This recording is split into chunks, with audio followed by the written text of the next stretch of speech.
네, 어젯밤에 서울중앙지방법원이 윤석열 대통령이 청구한 체포 적부심을 기각했죠. 윤 대통령은 여전히 조사를 거부하고 있는 가운데 공수처는 구속영장 청구를 준비하고 있는데요. 관련 내용에 대해서 김광삼 변호사와 함께 얘기 나눠보겠습니다. 어서 오세요. 네, 어서 오세요. 안녕하세요. 중앙지법이 서부지법의 영장을 이제 판단을 한 건데 적법하다. 결국 공수처 손을 들어준 거죠. 네, 그렇죠. 일단 예. 체포영장에 대한 적부 심사는 과연 체포영장에 의한 집행이 이것이 적법하냐, 부당하냐 이제 이걸 판단하는 거거든요. 근데 만약 이제 부당한다랄지 적법하지 않다고 판단을 하게 되면 결국은 뭐 석방 결정하는 거죠. 인용해서. 그런데 일단 뭐 중앙지법에서는 체포영장 발부부터 시작해서 이 절차에서 적법하다 이렇게 판단을 하면서 적부심을 이제 기각한 거예요. 그런데 이게 사상 이제 아마 제가 기억으로도 사상 초유의 일일 겁니다. 왜냐하면 체포영장은 서부지법에서 발부를 했으면 사실은 서부지법에다가 적부심을 청구하는 게 맞거든요. 그런데 윤 대통령 측에서는 일단 서부지법엔 관할이 없다고 보고 있고 또 이 체포영장 집행에 관해서 워낙 적법 절차를 지키지 않아서 불법이라고 하니까 이걸 만약에 서부지법에 신청을 하게 되면 기각될 게 뻔하다고 본 것 같아요. 그래서 공수처법이 정해 있는 관할법원이 이제 중앙법원에다 신청을 한 거죠. 근데 결과적으로 기각이 됐습니다.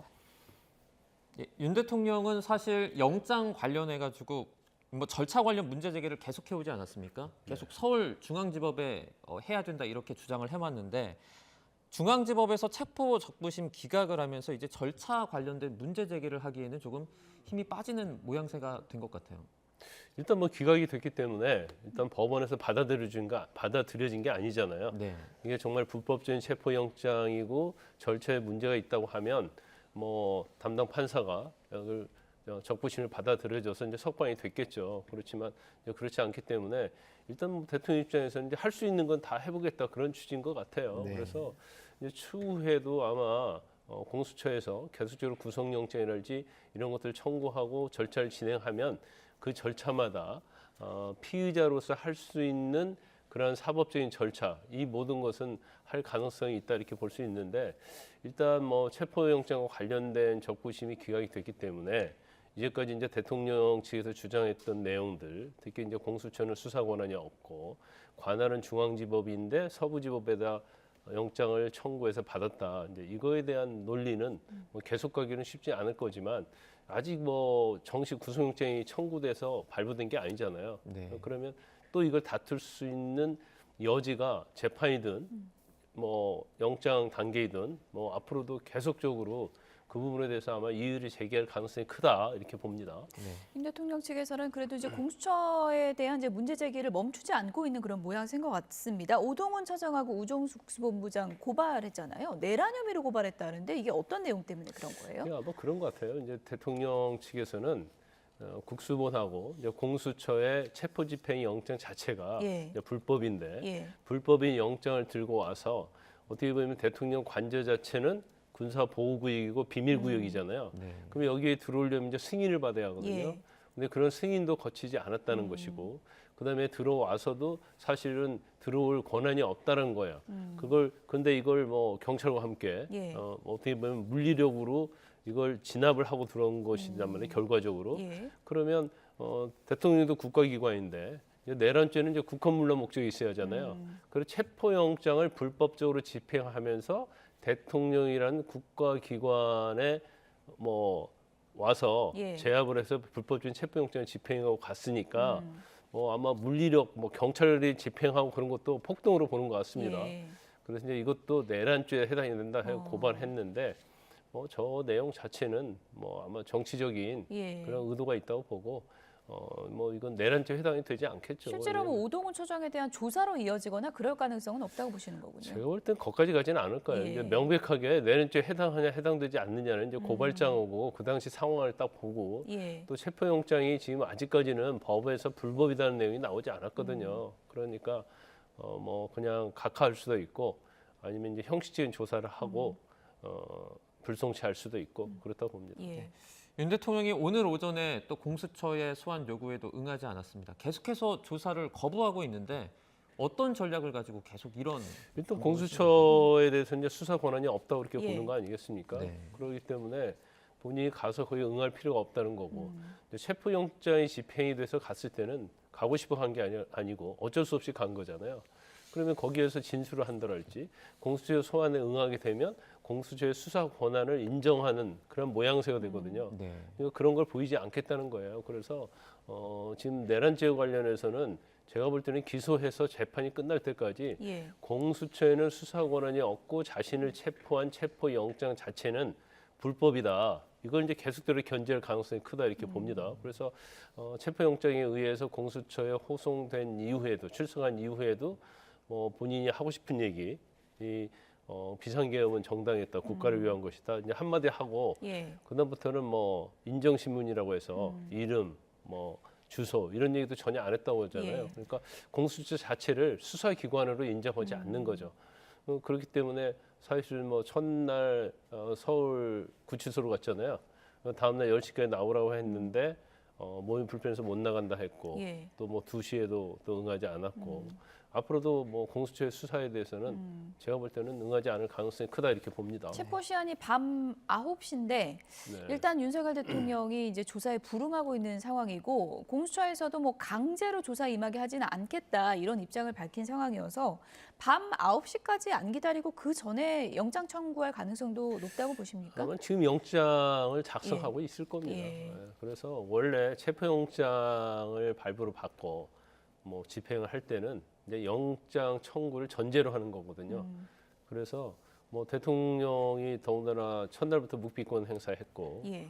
그다음에 앞으로도 조사해봤자 대통령이 불리한 얘기를 할 이유가 없는 것이고 여기까지 계속적으로 통치행위랄지 이건 대통령이 할 수 있는 적법한 권한이다 이렇게 얘기를 하기 때문에 예. 체포영장에 의한 피의자 신문 자체는 구속영장을 청구하기 위한 전제로서 한 것이지 예. 여기서 어떤 유의미한 증거를 얻어서 영장 발부받는데 영향력을 행사하려고 하는 것은 아니었다고 봅니다. 그러면 결과적으로 진술 거부를 한다는 것을 이미 예측했을 거고 그러면 아마 영장도 미리 작성해 놨을 수도 있어요. 그런데 일단은 체포적 부심 하면서 원래는 체포적 부심사 청구 안 들어왔으면 오늘 아침 10시 32분까지 영장을 청구해야 하는 거거든요. 예. 근데 결과적으로 수사기로 간 시간 또 이게 반환원 시간을 48시간에서 제외를 하기 때문에 예. 결국 오늘 저녁 9시쯤 되는데 아마 오늘 오후 정도 해서 영장을 청구할 가능성이 크다 이렇게 봅니다. 네. 정황을 봤을 때 예상대로 서울 서부지법 쪽으로 구속영장을 청구할 가능성이 높다고 봐야겠죠. 아니, 공수처는 서울 서부지법에 청구할 수밖에 없죠. 네. 만약에 지금 당연히 이제 일반적으로 체포영장을 발부를 받았으면 네. 이제 그 관할인 서부지법에 청구하는 게 맞긴 해요. 네. 근데 만에 하나 지금 논란이 되는 것이 관할은 중앙지법이잖아요. 예. 그러면 윤 대통령도 계속적으로 중앙지법에 청구한다고 주장을 하고 있어요.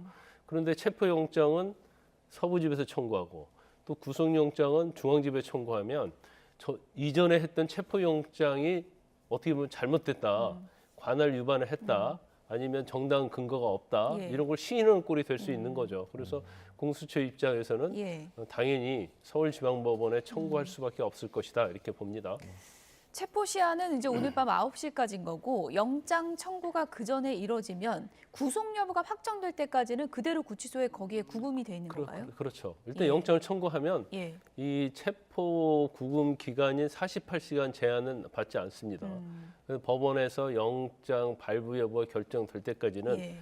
이제 구금 인치되는 거예요. 그래서 일단 서부지법에서 영장을 청구하면 일단 제가 볼 때는 일단 공수처에 예. 출석하지 않기로 방침을 세웠으니까 대통령 측에서 예. 아마 계속 서울 구치소에 있을 가능성이 크다. 영장 심사도 안 이렇게 갈 볼수 거라고 있어요. 보세요? 아마 가지 않을 겁니다. 왜 가지 않냐면 전에부터 그런 얘기를 했잖아요. 중앙지법에 영장을 청구하라고 얘기했고 예. 체포영장은 나는 불법이기 때문에 응할 수 없다. 그리고 구속영장에 응하겠다. 그런데 전제 조건을 달았죠. 중앙지법에 청구할 때 나는 가겠다. 영장 심사에 응하겠다 이랬기 예. 때문에 일단 전제 조건이 중앙지법이 아니고 서울 서부지법에 청구를 하는 거잖아요. 그러면 대통령 입장에서는 가지 않겠다. 아까 말씀드렸지만 만약에 가게 되면 공수처의 수사권을 인정하게 되는 거고 예. 또 경우에 따라서는 체포영장이 불법이라고 했는데 체포영장이 유효한 걸 전제로 구속영장이 청구됐기 때문에 어떻게 보면 이전에 주장했던 것 좀 모순된 그런 결과가 될 수 있어요. 그래서 아마 뭐 가지 않을 가능성이 큰데 지금 일반적으로 뭐 시청자 여러분도 다 아시겠지만 구속영장이 청구됐는데 피의자가 영장 실질 심사에 안 나오면 이제 거의 대부분 영장이 발부가 되거든요. 네. 그리고 본인이 거기에 대해서 반론할 기회를 얻지 못해요. 예. 그래서 더군다나 영장 심사에 나가지 않으면 이제 발부 가능성은 그만큼 높아진다 이렇게 볼 수 있습니다. 네. 윤 대통령 측 뭐 그 구속영장 실질 심사에 만약에 또 그 나오지 않아서 뭐 발부 가능성이 높아진다고 저희가 봤을 때, 그러니까 구속영장이 발부가 되더라도 이 구속영장 관련해서 또 적부 심사를 요청할 가능성도 있다고. 제가 볼 땐 적부 심사 청구할 겁니다. 네. 그러니까 전에는 이제 체포영장에 대한 적부 심사고 구속영장이 서부지법에서 발부가 되면 그거에 대해서 또 적부심 청구를 할 거예요. 그런데 아마 그 적부심 청구도 이번과 마찬가지로 서울중앙지법에 다시 적부심 청구를 할 거예요. 그러면 아마 이제 체포영장에 비해서 이제 구속적부심 청구는 좀 더 세밀하게 보는 경향이 있죠. 그렇기 때문에 뭐 거기서 똑같은 주장을 할 가능성이 큽니다. 네. 오늘 김성훈 대통령 경호처 차장이 이제 경찰에 출석해서 지금 조사를 받고 있을 것으로 보입니다. 정당한 경호 임무를 수행했다고 이제 본인은 이렇게 주장을 했는데 어떤 내용으로 오늘 조사가 이루어질까요? 일단은 뭐 내용 자체는 그런 예. 거죠. 이제 1차 집행 때 결국 뭐 인간띠 형성해가지고 예. 체포 집행을 막았잖아요. 그래서 이거에 대해서 이제 특수 공무집행 방해 그리고 그걸 지시를 했잖아요. 예. 그럼 이제 그게 이제 직권남용 이제 이런 혐의로 조사를 받고 있다고 보면 되고, 원래는 2차 체포영장 집행 때 이제 대통령에 대해서 영장 집행을 하시지 않습니까? 그때 이제 김성훈 경호차장하고 밑에 이광호 본부장이랄지 이런 사람들을 이제 경호처에서 상급 간부 그리고 강경파 예. 이런 걸로 지목된 사람에 대해서 체포영장이 이미 발부를 받았기 때문에 먼저 집행할 거란 전망도 있었는데 그렇죠. 그렇긴 하진 그런데 않았어요. 집행을 그 당시 하려고 했다고 그래요. 예. 그런데 이제 김성훈 차장이 대통령이 어차피 체포영장 집행이 되니까 우리가 공수처까지는 경호 업무를 할 수 있도록 해달라. 예. 그래서 그때 체포영장 집행을 안 했다고 그럽니다. 그래서 오늘 뭐 소환해서 조사를 하면서 체포영장을 집행을 한 거죠. 경호차장이, 그러니까 김성훈 경호차장이 오늘 아침에 출석을 하면서 이런 말도 했습니다. 그러니까 2차 체포영장 집행되는 과정에서 윤 대통령이 그러니까 유혈 사태를 피하려고 결단을 했다. 이런 결단을 통해서 실제로 이렇게 출석을 하게 됐다. 마치 체포가 아니라 뭐 자진 출석한 듯한 그런 얘기를 또 하기도 했거든요. 뭐 어떤 의도가 있을까요? 그렇게 뭐 봐야겠죠. 일단 뭐 체포영장 집행이 이제 일반적인 체포영장 집행과는 좀 다르게 집행이 됐는데 그 이제 대통령에 대한 애우 뭐 이런 것들이 작용을 했을 거라고 봅니다. 근데 어쨌든 간에 이제 체포영장이 집행이 됐기 때문에 공수처까지 간 거잖아요. 네. 그래서 그 당시에도 자진 출두하는 형식으로 해달라고 대통령 측에서 요구했지만 체포영장을 이미 가지고 가서 제시를 하려는 찰나이기 때문에 그건 받아들일 수 없는 거예요. 그래서 그 부분은 받아들이지 않고 공수처에서 예. 그리고 미란다 원칙 고지하고 체포영장을 집행을 한 거고요. 예. 만약에 자진 출두하는 걸로 했다고 한다면 체포영장 제시한다랄지 집행을 할 필요가 없는 거죠. 그런데 일단 공수처에서는 체포영장 집행을 했다고 하기 때문에 예. 본인 스스로는 뭐 수갑도 차지 않고 포송줄을 묶지 않았고 또 호송하는 데 있어서도 호송 차량이 아니고 대통령 전용 차량을 탔잖아요. 그러니까 뭐 이것은 잡혀간 게 아니고 이제 자진해서 간 것이다. 뭐 이렇게 주관적인 입장에서 뭐 해석을 할 수도 있겠죠. 조사가 어느 부분에 이제 집중될지는 좀 지켜봐야 될 것 같은데 직권남용 논란도 불거졌습니다. 이제 뭐 언론 보도에서 뭐 직원들에게 안마를 시켰다, 혹은 뭐 생일 축하곡을 만들도록 했다. 이런 내용이거든요. 이게 법적으로 직권남용에 적용 가능한 내용들입니까? 어떻게 보세요? 이거는 이렇게 볼 수 있는 거죠. 예. 일단 경호처에서 하는 일은 예. 대통령과 대통령 가족에 대한 경호, 어떠한 외부적 위협으로부터 이걸 제거하고 예방하고 하는 일이잖아요.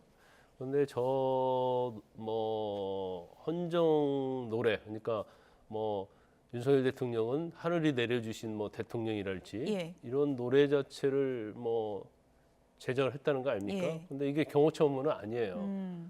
그렇기 때문에 이걸 그냥 하기 싫은데 예. 경호처 직원에게 뭐 강제적으로 했다. 예. 그러면 뭐 직권남용이 될 수도 있는데 직권남용이라는 게 상당히 이제 법적으로 어려운 개념이 있어요. 예. 어떤 어려운 좀 개념이 주관적 해석에 개입되는 그렇죠. 건가요? 그것도 예. 있고 경호처 업무에 관련해서 뭔가를 강제로 시키면 직권남용인데 네. 헌정사 노래를 한다라 할지 안마하는 것은 경호처 업무가 아니거든요. 그렇죠. 네. 그러니까 우리가 볼 때는 아니 경호처 업무 아닌 걸 시키면 당연히 직권남용죄 아니야 이렇게 봐야 예. 하는데 그게 아니고 경호 업무와 관련해서 유법적인 행위를 시키면 직권남용이거든요. 예. 그래서 이건 이제 법적으로 이해가 안 되실 수 있지만 예. 그래서 이건 직권남용 되기는 쉽지 않지만 안 해도 되는 일을 시키는 거는 그럼 법적으로 뭐라고 불러야 돼요? 그건? 그 이제 강요죄는 될 수 있죠. 강요죄. 그렇죠. 예. 불필요한 일을 예. 일부러 경호차장이라는 직위를 이용해서 예. 시키면 그건 강요죄지만 이제 직권남용은 되기가 쉽지 않다. 그리고 이제 뭐 안마 그런 얘기가 나오는데 또 헌정 노래를 보니까 굉장히 낯뜨겁긴 하더라고요. 예. 근데 경호처의 업무는 대통령과 가족에 대해 경호하는 것이지 사실은 저게 경호처 60주년 기념행사였다는 거 아닙니까? 예. 그리고 대통령 생일날과 같이 겹쳐서 했다는 거거든요. 근데 이제 저런 식으로 경호처가 하면 안 되는데 뭐 경호처로서 임무를 망각한 것이다 이렇게 봅니다. 예. 어제 헌법재판소 탄핵 심판에서 윤 대통령 측과 또 국회 측이 치열한 공방을 벌였는데요. 관련 내용 듣고 오겠습니다. 피청구인 윤석열은 아직도 자신이 무슨 잘못을 했는지 모르고 있을 뿐만 아니라 계엄과 독재 시도를 정당화시키려는 궤변을 늘어놓고 있습니다. 프랑스 소설가 알베르 까미는 어제의 범죄를 벌하지 않는 것은 내일의 범죄에 용기를 주는 것과 똑같이 어리석은 것이다 라고 일갈한 바 있습니다. 아울러 지연된 정의는 정의가 아닙니다. 저희는 이 불법 선거가 사실은 중국과 크게 관련이 있다고 생각합니다. 그 한국전자투표비를 수입한 중국의 그 육해상 1대1로 대상 국가들이 중국의 영향을 엄청나게 받고 있는 나라들입니다. 중국의 도움을 받고서 수출을 한 것이죠. 네, 어제 이제 헌법재판소 탄핵 심판 2차 변론 기일이었고요. 3시간 반 가까이 진행이 됐는데 좀 쟁점이 된 부분들 어떤 게 있었을까요? 뭐 쟁점이 그거죠. 이제 탄핵 소추 사유에 대해서 이제 국회 측에서는 비상계엄 자체가 국무회의도 제대로 거치지 않았고, 그다음에 국가 비상사태도 아니었고, 네. 그다음에 뭐 국회랄지, 그다음에 선관위에 대한 계엄령 투입을 하고 무력으로 한 것은 이것은 뭐 소추 사유에 해당이 된다 그런 취지고요. 네. 뭐 당연히 대통령실에서는 이거 자체는 대통령의 고유 권한이라고 주장을 하는데 어제 좀 특색이 있는 게 있었어요. 지금 아까 우리가 뭐 들었다시피 부정선거, 예. 중국인 관여 네. 이런 예. 거에 대해서 변호인 측에서 주장을 예. 많이 하더라고요. 예. 그래서 일반적인 시각에서 보면 거기에서 굉장히 이제 의아하고 이제 황당하다 그런 의견도 많이 있는데 네. 뭐 워낙 이제 부정선거에 대해서 제보를 많이 받았다. 그리고 거기에 대한 증거도 있다. 네. 그리고 이 불법 선거는 중국과도 관련이 있고 또 어떤 투개표에 있어서 중국인들이 관여했다. 이런 주장을 계속하면서 증거를 내겠다고 하니까 예. 네. 이제 헌법재판소도 한번 들여다보겠다 한 거예요. 핵심 쟁점은 좀 따져보겠다. 그렇죠. 예. 그래서 일반적인 것은 아까 제가 말씀드린 그건데 예. 이제 대통령실에서는 부정선거와 관련돼서 워낙 중요하게 강조를 하기 때문에 뭐 피청구인 측에서 주장하는데 이걸 완전 무시할 수는 없는 그렇군요. 거잖아요. 그래서 그런 부분도 한번 증거 내봐라. 내보고 한번 우리가 판단을 해보겠다. 이제 그런 식으로 진행이 된 겁니다. 네. 정청래 법사위원장이 지연된 정의는 정의가 아니다. 꽤 철학적인 그런 얘기도 했는데 지금 헌재가 짜놓은 스케줄을 보면은 좀 속전속결로 가겠다. 그런 의지가 좀 엿보인다는 분석도 있어요. 굉장히 빨리 간다고 볼 수 예. 있어요. 그래서 이제 탄핵 자체를요. 지금 우리도 마찬가지죠. 저희도 마찬가지고 이제 언론에서 마찬가지로 항상 우리가 탄핵을 경험했던 게 2번 아닙니까? 이제 노무현 전 대통령 예. 그리고 이제 박근혜 전 대통령이거든요. 이제 거기에 계속 비교를 하고 있는 거예요. 그런데 노무현 전 대통령과 관련된 부분에 이제 박근혜 전 대통령의 탄핵과는 조금 다르게 봐야 한다. 이 부분에 대해서는. 그래서 아마 대통령 측 입장에서 가장 뭐 문제 제기하는 게 너무나 탄핵의 속도가 빠르다. 이제 그렇게 제기하는 것 같아요. 네. 왜냐하면 뭐 하루 이틀, 뭐 일주일에 2번 화목으로 기일을 지정해서 하고 있으니까 준비할 시간이 없다는 거고. 그러다 보면 적어도 2개월 정도 걸리면 다 끝날 가능성이 큰데 거기에 대해서 대통령실은 굉장히 이의 제기를 많이 하는 거고 예. 헌법재판소 입장에서는 현재 어떤 국정 상태랄지 예. 대통령이 직무 정지되어 있기 때문에 국정 운영이랄지 이제 이런 문제에 심각한 문제가 있기 때문에 좀 예. 빨리 진행하겠다 이렇게 보고 있는 것 같아요. 근데 제가 볼 때는 일단은 뭐 절차는 지켜야 하는 거고요. 예. 무조건 빠르게 하는 것도 좋지만 너무 늦지도 빠르지도 않게 하는 게 맞다고 봐요. 그게 제일 어려운 거 아닙니까? 어렵죠. 어렵지만 이제 다 무시하고 예. 무조건 강행을 하는 건 맞지 않다. 그래서 이제 헌법재판소가 이제 어떠한 뭐 어떻게 할지는 이제 두고 봐야 알겠지만 예. 아마 저 부분은 대통령실에서 많이 뭐 이의 제기를 할 거고 하지만 이제 헌법재판소 입장은 일단 빨리빨리 하겠다. 그리고 강행하겠다. 그리고 아마 좀 늦어지는 거에 대해서는 대통령실에서 어떤 증거를 내도 잘 받아들이지 않을 가능성이 크다 이렇게 봅니다. 끝으로 이걸 좀 질문을 드릴게요. 김용현 전 장관 측과 윤석열 대통령 측에서 포고령 1호 작성을 놓고 엇갈린 주장을 하고 있어서요. 이거 추후에 뭐 법적 책임 공방으로 흐를까요? 어떻게 보십니까? 제가 볼 때는 아주 중요한 건 아니에요. 근데 이제 양쪽에서는 중요하다고 생각할 수 있죠. 왜냐하면 포고령 1호가 국회나 지방의회의 정치 활동을 못하게 하는 거거든요. 네. 그러면 이제 대통령의 내란죄랄지 탄핵소추 사유에서 이 부분은 굉장히 중요한 부분이긴 맞아요. 왜냐하면 국회는 해산권을 가지고 있잖아요. 계엄에 대해서. 예. 그런데 포고령 1호에는 국회가 정치 활동을 못하게 돼 있단 말이에요. 그러면 국회가 해산을 못하게 하는 그런 결과이기 때문에 지금 비상계엄과 관련해서는 이 부분이 인정이 되면 굉장히 핵심적인 부분이 될 수 있어요. 제가 뭐 포고령 1호가 뭐 아주 중요하지 않을 수 있다고 하는 얘기는 포고령 1호가 없다 하더라도 예. 국회에 계엄군 이미 들어갔잖아요. 그다음에 선관위에도 계엄군이 갔잖아요. 그렇죠. 이제 그렇기 때문에 포고령이 없다 하더라도 그거에 의해서 판단할 수 있어요. 그런데 포고령은 문구로 딱 돼 있단 말이에요. 그러니까 문구에 의하면은 마치 포고령 1호는 국헌 문란의 목적이 있는 그런 문구로 보이기 때문에 아마 그 김용현 장관은 자기가 이제 베꼈다고 하면 어떻게 보면 굉장히 좀 무능하게 보이고 불성실해 보이잖아요. 그리고 자기는 베낀 게 아니다. 그리고 대통령이 이걸 다 검토를 했다 이렇게 주장하는 거고 대통령 입장에서는 포고령 1호가 국헌 문란에서 굉장히 중요하니까 나는 그 당시에 그냥 뭐 검토를 제대로 않고 대충 봤다. 그래서 1호가 있는지도 몰랐다. 예. 이런 취지로 주장하는 것 같아요. 예.